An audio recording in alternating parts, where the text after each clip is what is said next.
What's up YouTube? Welcome back to the channel. My name is Jared, and today we're going to be replacing a failed injector on my 6.0 powerstroke diesel. But first, if you guys haven't already, please hit that subscribe button, give this video a thumbs up if you've enjoyed it, and drop a comment down below, let us know what you think of the channel, and anything that you guys would like to see in future uploads. Now guys, I do apologize, there's some lighting issues in this video. I am working on rectifying that for future videos, so if there's something I don't show clearly, please let me know and I'll do something to make sure I get that information up to you. We're looking at upgrading all my injectors here shortly.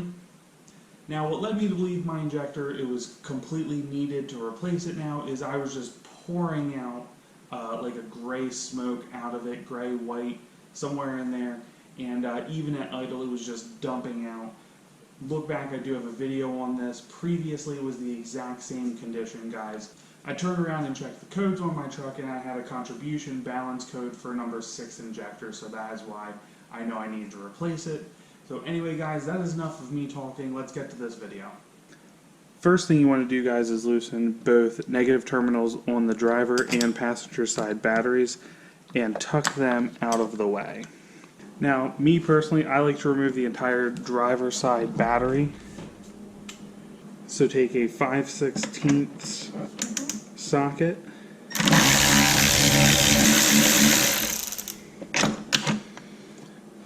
there's a plastic cover that typically covers this, guys. I have mine removed for the time being, but you just pop a little tab on the side here and it picks right off. So after you remove that and disconnected your terminals, lift this right out. Now if you have an SMB style intake, you want to loosen up the clamp that holds your filter on, as well as loosen up this clamp up here and remove your mass airflow sensor. Now once you loosen those two clamps and unplug that sensor, you should be able to pull this out right here. There's also another clamp back here by your turbo you want to loosen up. Once you loosen that clamp, you can pull this out and just pry up on your crankcase vent system there at the bottom, and that'll pull right out. Now at this time you probably don't have to remove your air intake, but I think it'll make things a little easier, give you a little more room in here. So unplug the sensor down here and then just pull this whole thing right out. Okay, so we have the 5/16 ratchet again, and we're going to remove the two bolts that hold the degas bottle in place. Now I do like to hold underneath it for when I remove these so it doesn't just fall.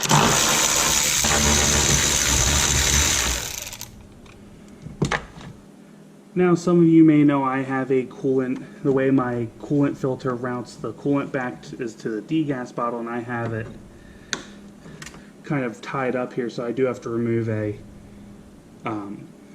zip tie that I have up there. But once I remove that, we can take this and kind of just bring it down over here. You know, be gentle, you don't want to scratch this all up. I mean, if you have plastic one, you're probably not as concerned, but I have no intention of removing this from mine. Okay, now you want to take a 13mm or 1/2 inch socket, and we're going to loosen up your 4 bolts on your Fickum here.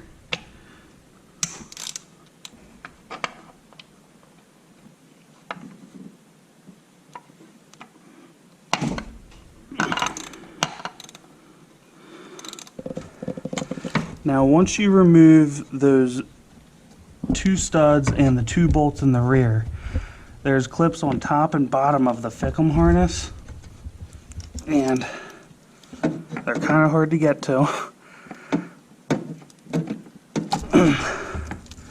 There's 3 of them.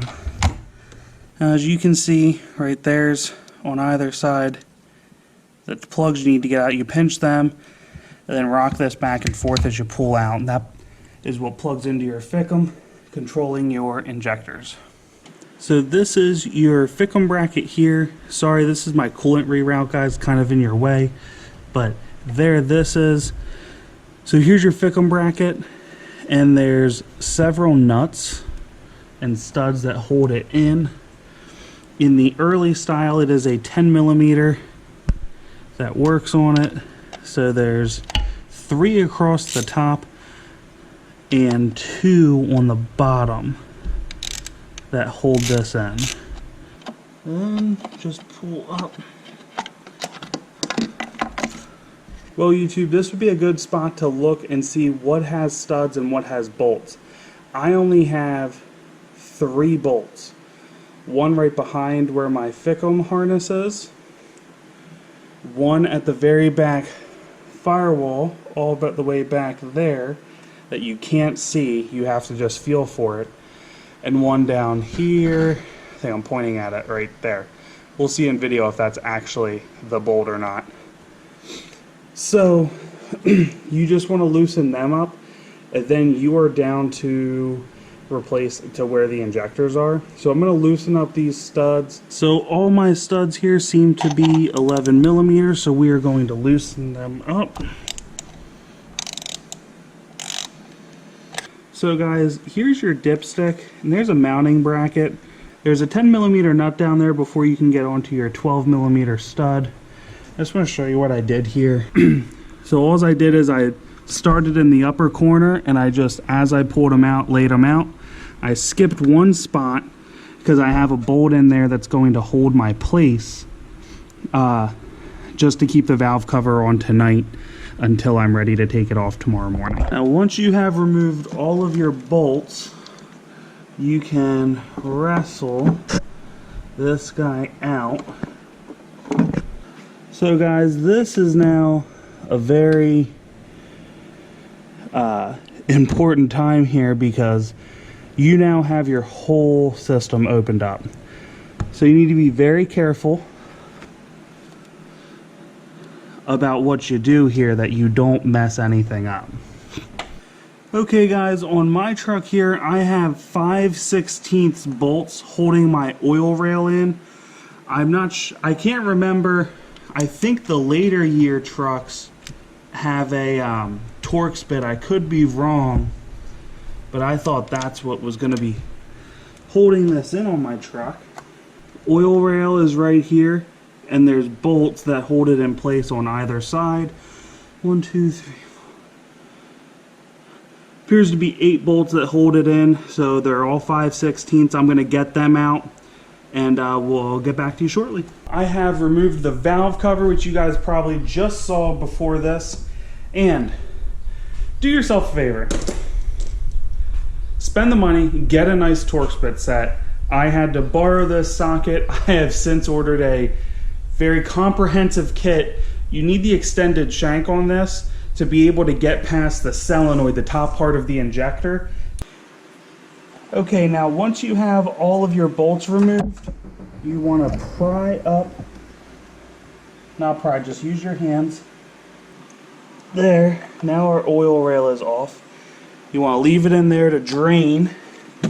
I already have it on my exhaust manifolds because I'm awesome.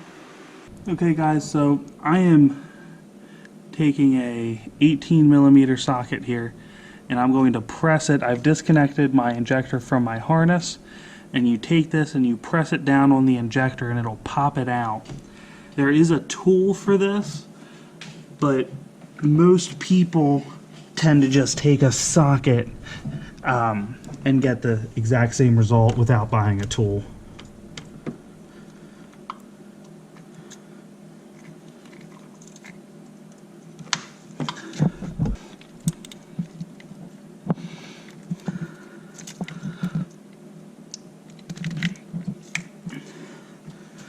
Again, that's an 18 millimeter socket. That was pretty easy. That's with the O-Dog intake in my way. It's a little bigger than the stock manifold, so for some things it can be a bit of a pain, but that worked well. 1/2 inch drive 18 millimeter socket worked perfect. Now that we have that, guys, ideally you would have the tool to just remove this oil rail. I do not have it, nor do I have the time to acquire it.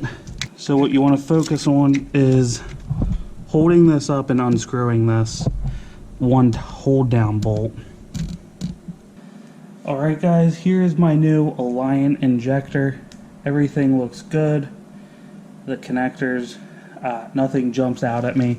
Don't get me wrong, I'm by no means a professional on what to look for. But here's the old one. I don't know how well that's showing up. The tip is all pretty well gunked up. The copper washer came out. O-rings all came out. Nothing jumps out at me as being wrong with it. Make sure your hands are fairly clean as you're handling your new one. Don't forget to take the tip protector off before you put it in. I'll do that when I am in the truck ready to set this in, but looks good. Excited to get it in, put this truck back together. Also, here's the injector hold down, and I did not realize this at the time, but this bolt actually is self-contained. It won't let you mess it up. And there's a little cutout on the injector itself as to where it goes, so you can't mess it up. I hope that's showing up. Sorry about my lighting here, but there's a little cutout. So guys, I put a little oil on those O-rings, make sure they go in fine. We are going to get set up in the truck and get this new injector in and get this truck back together. Okay guys, so I pushed the connector up and you hear it click into place. Connect your Fickum harness back up to it, make sure that it clicks in. I'd hate to see somebody or find out someone put this all back together only for their plug to the injector not to be in the whole way. Have to tear back down to this point or just about this point just to put that back in, so just be cautious. So now all I'm going to do is pick up my oil rail and screw in the hold down. Okay YouTube, as you can see, injector's tightened down in there, oil rail's back on. You want to line it up and then press this as evenly as possible on, and then make sure it's good and tight against the injectors. Oil up those top O-rings. If you have any concerns, then I recommend starting all of these bolts by hand. Now that I have them all started, I'm just going to do very gently with my power ratchet just to get them in, but just snug. So I'm not sure how great this is showing up for you guys, but just kind of doing a once over before I put the valve cover back on, making sure everything looks good, double checking my connections that I've removed and now put back on. So guys, on my truck, I'm sure it's the same on all of them, but I have 12mm bolts for the valve cover, tight or anything like that. So get them. I would do all of these by hands. I'd do snug and then a slight turn later. These are easy enough to get to if you do have a leak. It's not the end of the world, but what can be a rough time is if you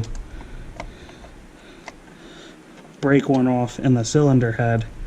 That can be a bad day. So okay guys, as you can see, the valve cover's back on there. I cleaned it up a bit. It was pretty filthy, but cleaned it up a little bit, got the everything bolted down. The next thing we're going to do is down here, the engine oil dipstick hooks onto that one stud, and then we're going to bolt that down. And then down here, I don't know if this is showing up, down here there's a part on the wiring harness that goes on that stud to keep it where it's supposed to be. So we're going to make those connections. So guys, here's the Fickum bracket we're putting back in, and here's this random stud we talked about earlier. I'm going to screw that on first.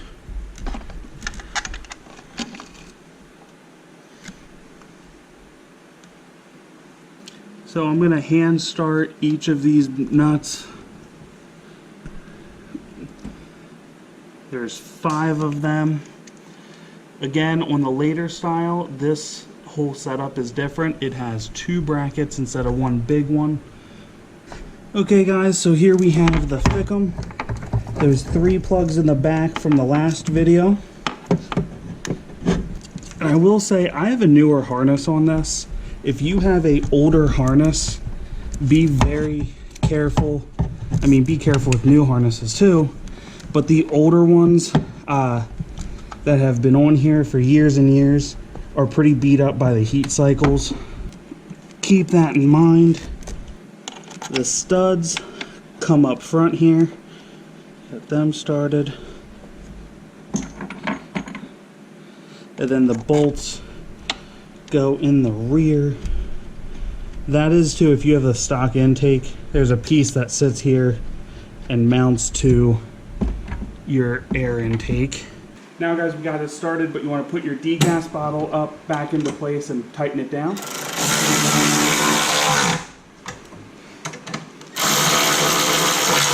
So guys, I hope you enjoyed that video. The only thing I didn't show was putting the intake and battery back together. That part's pretty simple. I'm sure you guys are okay with that. There's a lot of different intakes on the market. I personally have an S&B intake. Love their product. So that's what I showed pulling out, but you guys are probably okay taking care of all that. Anyway, if there's something you want to see, let me know. Sorry again about the lighting. Again, I'm working on fixing that. Right now, I actually have a bright LED shining in my face, trying to test this out and see how it works for the channel. As always guys, if you enjoyed this video, give it a big thumbs up. Subscribe if you guys haven't already. We have a lot more how-to videos and a lot of just having fun videos. So don't forget to hit that subscribe button as well and leave us a comment down below, and I'll see you guys in the next upload.